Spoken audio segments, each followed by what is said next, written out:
Marcus O'Reilly and Arben Kola ignited a deadly war on the streets of Liverpool, where betrayal, bullets, and a silent assassin named Dritan turned the city into a battlefield of fear and survival.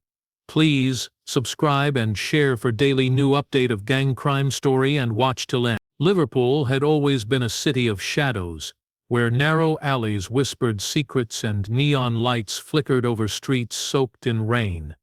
The docks had a rhythm of their own, a silent heartbeat that only the underworld could feel. Marcus O'Reilly, a mid-level crime boss with sharp eyes and a reputation for ruthless efficiency, had always believed he understood Liverpool. He controlled his territory with calculated precision, knew who owed loyalty and who could be discarded without thought. But now, unfamiliar forces were moving through his streets, and a cold unease settled over him. The Albanians had arrived. They were different from the gangs Marcus had faced before. Crisp suits, sleek cars, and a chilling efficiency marked their presence. Rumors began to circulate, businesses paying double for protection, small-time criminals disappearing without a trace, whispers of violence carried by those too frightened to speak openly. Marcus knew that when fear spread this fast, it wasn't random. Someone was organizing it. Someone who did not hesitate or show mercy. He had faced betrayal before, but this felt calculated, systematic, and almost impossible to anticipate. Liverpool, his city, was beginning to change under the shadow of these new players. Marcus walked the familiar streets at night, observing the changes. The clubs were busier, but the security men were different, larger, silent, with eyes that missed nothing. Shipping yards that had once been lightly guarded now had armored vehicles and constant surveillance. Even the docks, a place Marcus thought he knew like the back of his hand, felt foreign. Every movement of his crew was now mirrored, every shipment tracked, every corner watched. The Albanians were sending a message, one that left no room for misinterpretation. Marcus realized that the city was no longer a playground, it was a battlefield, and he had just become a target. Despite the unease, Marcus refused to show weakness. He convened his inner circle, analyzing every rumor, every disappearance, every hint of movement. He could feel the weight of responsibility pressing on him, not just for his territory, but for the men who trusted him. Fear had a way of spreading faster than bullets, and Marcus knew that hesitation could be fatal. He recalled the streets of his childhood, the docks where he had first learned to survive, and the lesson that had never failed him in the underworld. Timing was everything. One wrong decision could unravel everything built over years, and tonight the stakes had never been higher. As the night deepened, the city seemed to hold its breath. Marcus moved through shadows, watching, listening, noting every anomaly. He felt the tension in the air, the quiet warning that war had begun, even if no shots had been fired yet. The Albanians were precise, disciplined, and patient. They didn't rush, they didn't panic, and that made them dangerous. Every step Marcus took was now weighed against the possibility of a trap. Every glance over his shoulder, a reminder that Liverpool's streets were no longer entirely his. By dawn a grim realization settled in. Ignoring the Albanians would cost lives, but confronting them meant starting a war that could consume the city. The underworld of Liverpool was waking to a new order, one built on fear, strategy, and deadly precision. Marcus O'Reilly understood one undeniable truth: nothing in his city would ever be the same again. The Albanian Mafia's arrival in Liverpool was unlike anything the city had seen before.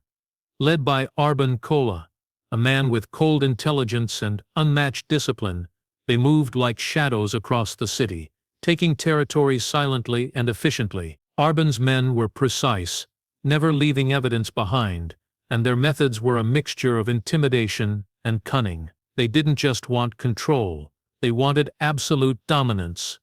The docks, nightclubs, and even small family-run businesses began to feel their presence. Liverpool's underworld had always been chaotic, but the Albanians brought order, one built on fear and ruthless calculation. Arben studied the city from the inside, mapping every gang, every shipment, every weak point. He knew Marcus O'Reilly would not give up territory easily.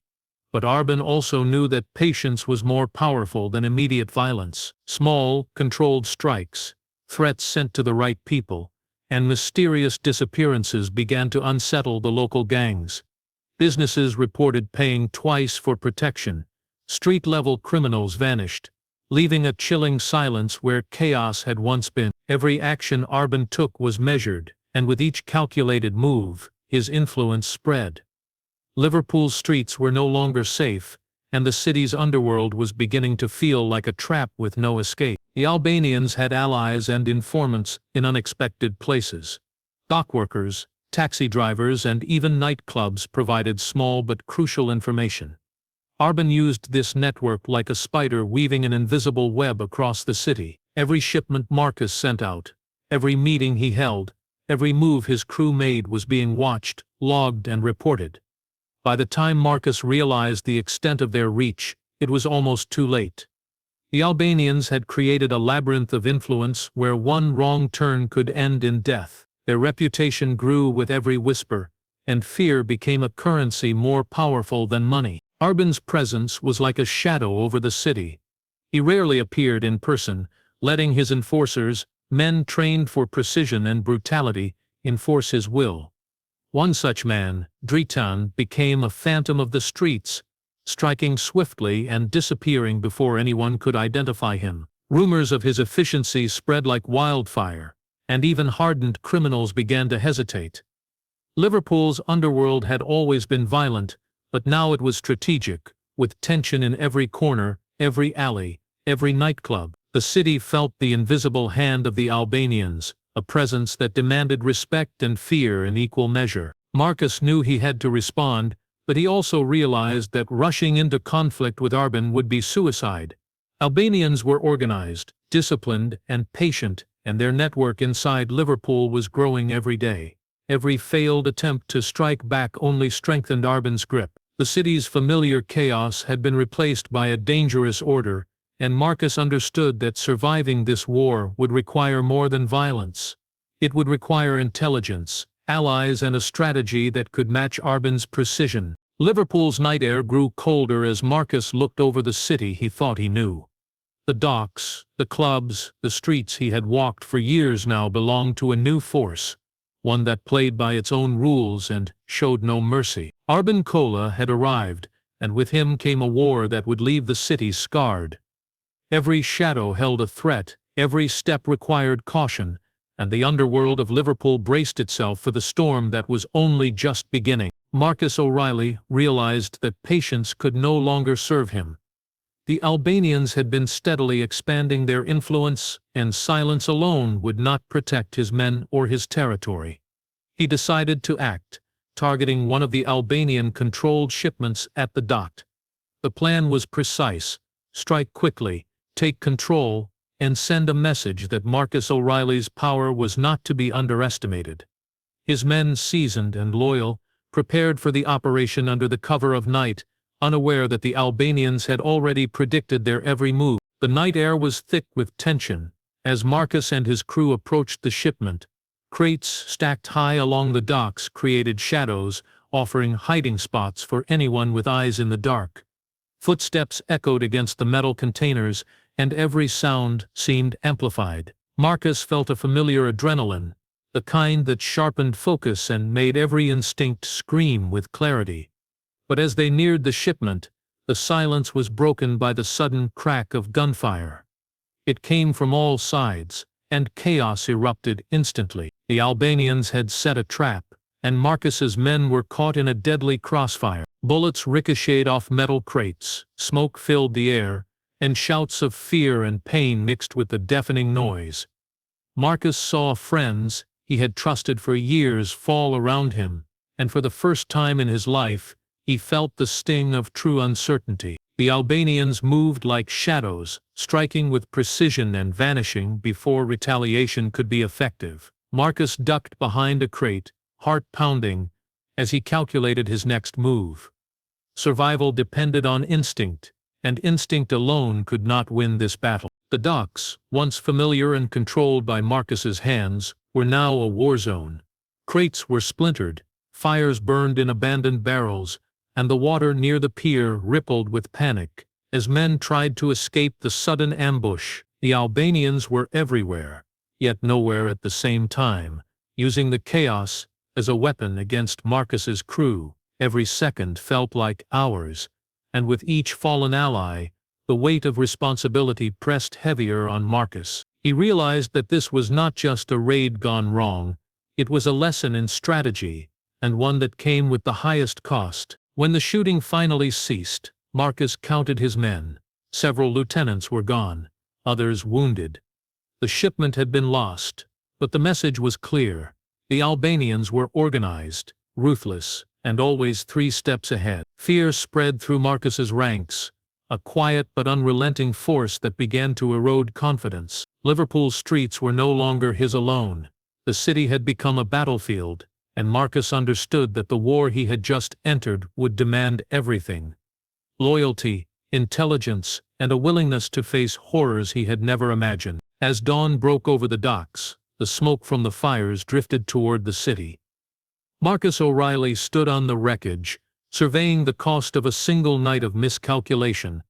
The Albanians had made their presence known in the most violent way possible, and the stakes had never been higher. Marcus now understood the true scale of the threat, and Liverpool itself seemed to shiver under the weight of the brewing underworld war. The city's familiar rhythms had been shattered, replaced by the steady, terrifying march of a force that would not be stopped. The aftermath of the Docks massacre left Marcus O'Reilly shaken, but not defeated. He had survived, though the cost was higher than he had imagined. His trusted lieutenants were dead, the shipment lost, and the Albanians' reputation had grown even more terrifying. Yet, the real danger now was not just outside forces, it was within. A creeping suspicion began to gnaw at Marcus. A sense that not all of his allies were loyal. The Albanians were precise and patient, but someone inside his organization had made their job easier. It started with small inconsistencies, messages delayed, men missing when they were supposed to guard key locations, and whispers that reached the wrong ears. Marcus's instincts told him something was wrong. Trust had always been the currency of survival in Liverpool's underworld, and now that currency was being spent recklessly. He began watching his crew closely, observing their movements, listening to their words, and noting every hesitation. One name kept resurfacing in quiet warnings: Liam Connors, a man Marcus had known since the early days of his rise. Loyal on the surface, but the glint of greed in his eyes had always been hard to miss. The realization hit Marcus like a cold wave. Liam had been feeding information to Arben Kola and his men in giving them the upper hand in every move against Marcus's territory. Each failed raid, each ambushed shipment, each vanishing ally, it had all been facilitated by betrayal. The weight of this knowledge was suffocating. Marcus did not act rashly. He understood that confronting Liam openly could trigger further chaos. The underworld was ruthless, and mistakes were paid for with blood. He needed a plan, one that would expose the traitor without endangering the rest of his crew. Paranoia spread like wildfire. Marcus began to question every loyalty, every handshake, every promise made in the dimly lit rooms of Liverpool's nightclubs. The city felt different now, heavy with danger, and even familiar streets seemed to hide threats in every shadow. The Albanians had taught Marcus a lesson in fear, but betrayal from within was a sharper, more personal cut. Every step forward required caution.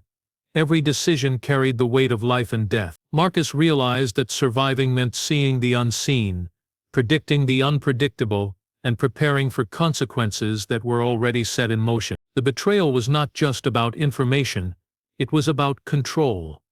Liam's secret alliance with Arben had cost Marcus men, money, and territory, and it had left the city's underworld teetering on the edge of chaos. The sense of violation was more powerful than anger.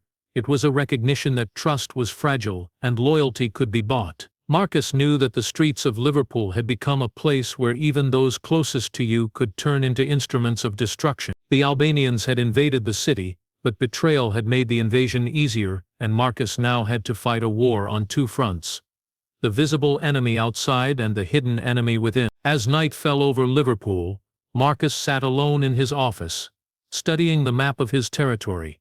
The docks, the clubs, the alleys, they were all battlefields now, marked by fear and blood.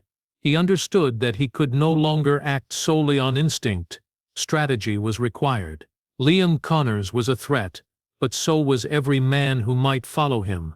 The underworld of Liverpool had shifted, and the war with the Albanian Mafia had revealed its deadliest truth. Survival was no longer about strength alone, but about trust, vigilance, and knowing who would stab you first. The city itself waited silently, anticipating the next move, while Marcus prepared for the consequences that betrayal had set in motion. The city of Liverpool grew colder as the days passed, not in temperature but in atmosphere. Fear had seeped into every corner of Marcus O'Reilly's territory, a silent warning of what was to come. He had dealt with betrayal, ambushes, and the ruthless precision of the Albanian Mafia. But now a new element emerged, something darker, almost invisible. They called him Dritan.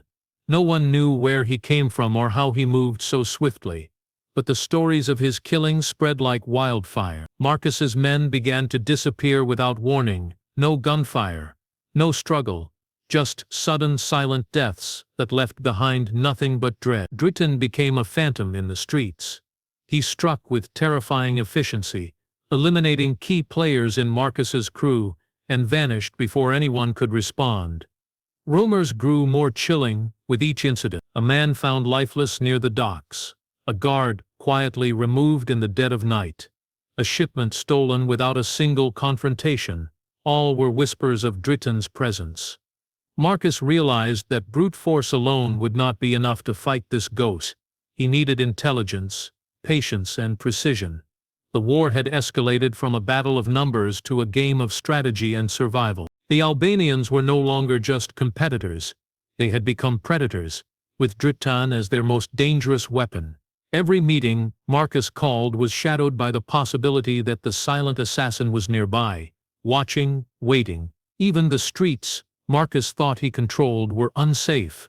Fear became a tool, eroding loyalty, and making his men hesitant, second-guessing their every move. Each failed operation, each mysterious death, left Marcus questioning how to counter a foe who left no trace and struck with deadly accuracy. Marcus's mind raced as he considered every possible approach. He watched the city like a hawk, studied movement patterns, and analyzed every disappearance. But Dritan was always one step ahead, never leaving a clue, never creating a pattern to follow. The Albanians had perfected a new form of warfare, psychological domination. Marcus understood that confronting Dritan directly could be fatal, yet ignoring him would slowly dismantle everything he had built. Liverpool's streets had become a deadly chessboard, and the pieces were disappearing one by one. Despite the growing fear, Marcus refused to succumb to panic. He began to prepare, focusing on building an unexpected alliance and devising traps that might lure Dritan into the open. Every decision carried weight, and every action was calculated. He realized that survival was no longer just about territory. It was about predicting the unpredictable, staying ahead of a ghost that thrived in silence. The city had changed. The docks, the alleys, and the nightclubs once familiar had become arenas of terror, where one wrong move meant instant death. As Liverpool slept under the dim glow of streetlights, Marcus O'Reilly understood a terrifying truth. Dritan was more than a killer. He was a symbol of the Albanians' dominance, a reminder that control could be taken without confrontation, that fear could dismantle loyalty faster than any bullet. The war had escalated beyond what Marcus had imagined, and the stakes had never been higher. One man, moving unseen, had turned the city into a place where shadows held more power than guns, and survival depended on outthinking a foe who never made a mistake. Marcus O'Reilly realized that fighting the Albanian Mafia alone was no longer an option. The losses, the betrayals, and the silent assassinations had made it clear that brute force could not win this war. He needed allies, even if it meant making uneasy agreements with those he had once considered rivals. The Manchester Syndicate had long been a thorn in his side, controlling nearby territories and occasionally clashing with his operations. But they also shared a common enemy in Arben Kola and the Albanians, and that mutual interest opened a door Marcus had not expected to see. Reaching out to the syndicate was risky. Trust was fragile, and old grudges ran deep, but desperation demanded bold moves. Marcus began quietly meeting with their leaders in secluded locations, discussing strategy, resources, and timing. He presented evidence of the Albanians' methods, the disappearances, and Dritan's silent assassinations. The syndicate leaders listened, cautious but intrigued, realizing that the Albanians' presence threatened not just Marcus, but the entire criminal network across Liverpool and Manchester. The stakes were higher than territorial disputes. This was about survival. Together, they devised a plan that was daring and dangerous. It involved hitting the Albanians on multiple fronts, disrupting shipments, cutting off resources, and gathering information to expose their operations. The goal was not just to fight, but to weaken them strategically, to force mistakes that could be exploited. Marcus knew the plan was fraught with risk. One misstep could result in total annihilation. Every man involved had to act with precision, timing, and absolute secrecy. The underworld of Liverpool had never seen coordination like this, and even Marcus felt a tense anticipation as the plan began to take shape. Communication had to be silent and discreet. Meetings were held in abandoned warehouses and remote locations, far from prying eyes. Marcus's remaining lieutenants worked alongside syndicate operatives, combining knowledge of Liverpool's streets with fresh intelligence. Every step was calculated, every operation rehearsed meticulously. Marcus understood that the Albanians were not impulsive, they were patient and methodical, and underestimating them would be fatal. He also knew that while the alliance strengthened his forces, it introduced new variables, unknown loyalties, hidden agendas, and the constant risk of betrayal. As the plan unfolded, tension built across Liverpool. Marcus could feel the city itself holding its breath. The docks, nightclubs, and streets were all part of a dangerous game, each move observed by enemies and allies alike. Marcus trained his men for stealth, strategy, and anticipation, knowing that Dritan could appear at any moment to disrupt even the most careful operation. The combined forces were stronger, but the Albanians' unpredictability remained a constant threat. Marcus felt the pressure mounting, aware that this war would test not only his power but his intelligence, judgment, and resilience. By the time the first coordinated strike was ready, Marcus knew the stakes were higher than ever. Failure was no longer an option, and victory would require precision, trust, and a willingness to confront a ruthless enemy on their own terms. Liverpool's underworld had become a battlefield of strategy, fear, and deadly anticipation. Every ally, every plan, every shadow mattered. Marcus understood one undeniable truth. This alliance might be the only chance to survive, but it also meant stepping into a storm where any mistake could be fatal. The city waited, silent and tense, as the stage for the next violent chapter of this war was set. The night had a heavy, almost electric tension as Marcus O'Reilly and his unlikely allies prepared for their strike. Liverpool's streets seemed quieter than usual, but the silence was deceptive, masking the storm about to erupt. Marcus's plan was precise, risky, and designed to hit the Albanian Mafia where it would hurt the most. During a high-stakes drug deal at an abandoned warehouse near the docks. Every detail had been mapped, every route analyzed, and every man briefed. But Marcus knew that no plan could account for the Albanians' ruthlessness or the unpredictability of Dritan, the silent assassin. As the first shadows moved into position, the city seemed to hold its breath. Marcus felt his pulse quicken, his senses sharpening. The warehouse loomed ahead, dark and silent, with only the faint glow of flickering lights signaling life inside. From afar, the Albanians appeared calm, confident, and in control. Arben Kola rarely appeared in person, but his presence was felt through the precision of his men and the chilling efficiency of their movements. Marcus's forces advanced quietly, using the cover of night to get as close as possible before the confrontation erupted. The strike began with coordinated precision. Explosions rocked the perimeter, drawing the Albanian enforcers into confusion. Gunfire cracked through the night, echoing against the metal walls of the warehouse. Marcus's men moved with practiced skill, cutting off escape routes and isolating key players. Smoke filled the air, burning eyes and choking lungs, while chaos reigned inside the once silent building. The Albanians fought back with brutal efficiency, but the combined forces of Marcus and the syndicate were relentless, striking where the enemy least expected. Amid the chaos, Dritan appeared, silent and lethal. He moved through the shadows, striking Marcus's men with terrifying speed. Several of Marcus's lieutenants fell, and the sounds of gunfire were punctuated by sudden shocking silence where bodies dropped without warning. Marcus knew he had to act carefully. One wrong move could be fatal. He directed his men strategically, exploiting every distraction, every weak point, and slowly began to push the Albanians back. The battle was a blur of smoke, fire and adrenaline, with the warehouse becoming a chaotic maze of life and death. Arben Kola himself was forced to step forward as his men were overwhelmed. He moved with calculated calm, directing his forces while assessing the battlefield. Marcus realized that victory would come at a heavy cost, and even as they gained ground, the losses were mounting. The city outside seemed to shiver under the intensity of the fight, and the consequences of this night would leave scars that went beyond the warehouse walls. By the time the chaos subsided, the Albanians had been forced to retreat. Crates were destroyed, operations disrupted, and the syndicate had dealt a significant blow. But Dritan disappeared again, leaving no trace, and Arben's survival meant the war was far from over. Marcus surveyed the wreckage of his own forces, counting the cost of a single night of battle.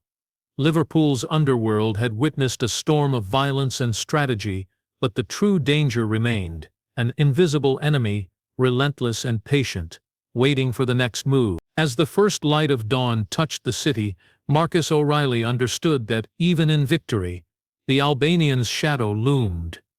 The war was far from over, and the city itself bore witness to the fury, fear and brutality that defined the struggle for control. The night of chaos was only one chapter in a war that would continue to reshape Liverpool forever. The city of Liverpool was quieter now, but the calm felt fragile, like a held breath waiting to be released.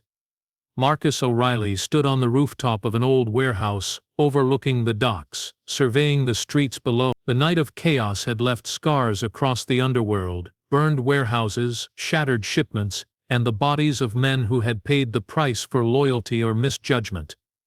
Yet despite the apparent victory, Marcus knew the war was far from over. Arben Kola had survived, and Dritan, the silent assassin, remained a ghost in the shadows, untouchable and patient.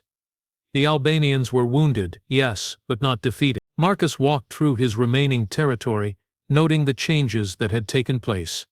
Businesses he had once considered secure now had reinforced doors, locks, and watchful eyes. The docks, which had been his domain, now carried a lingering tension, as if the water itself remembered the chaos of gunfire and smoke. His men moved cautiously, alert to every shadow, every unusual sound. Fear was no longer an abstract concept. It had become a constant companion. The underworld of Liverpool had shifted, and even victory had come at a price too high to ignore. Arben Kola's disappearance weighed heavily on Marcus's mind.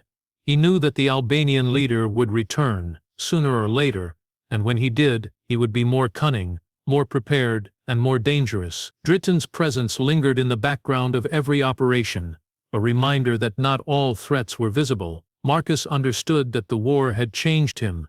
Patience, calculation, and strategy had replaced the reckless confidence of his earlier days. Survival was no longer about power alone, it was about foresight, anticipation, and the willingness to endure constant tension. The city itself seemed altered.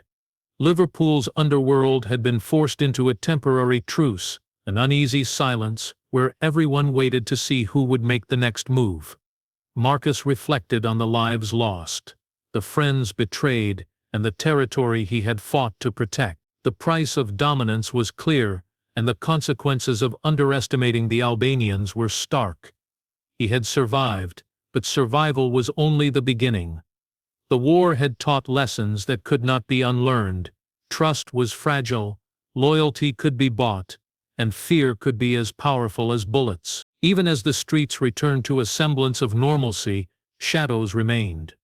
The docks, the alleys, the nightclubs, all bore invisible marks of the conflict. Marcus could feel the Albanians' influence like a weight pressing against the city, reminding him that peace in the underworld was always temporary. He had won battles, but the war for control, for survival, for dominance, was far from finished. The threat was constant, patient, and always looming. Marcus O'Reilly stood silently, looking out over the city he had fought so hard to protect.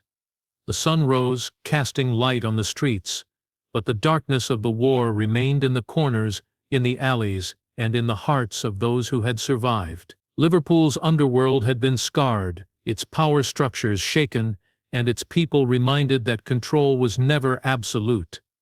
Marcus had emerged stronger, wiser, and more vigilant, but the Albanians had not been destroyed. Shadows remained, waiting, and the story of fear, betrayal, and ruthless ambition would continue to echo through Liverpool long after the fires of the night of chaos had burned out.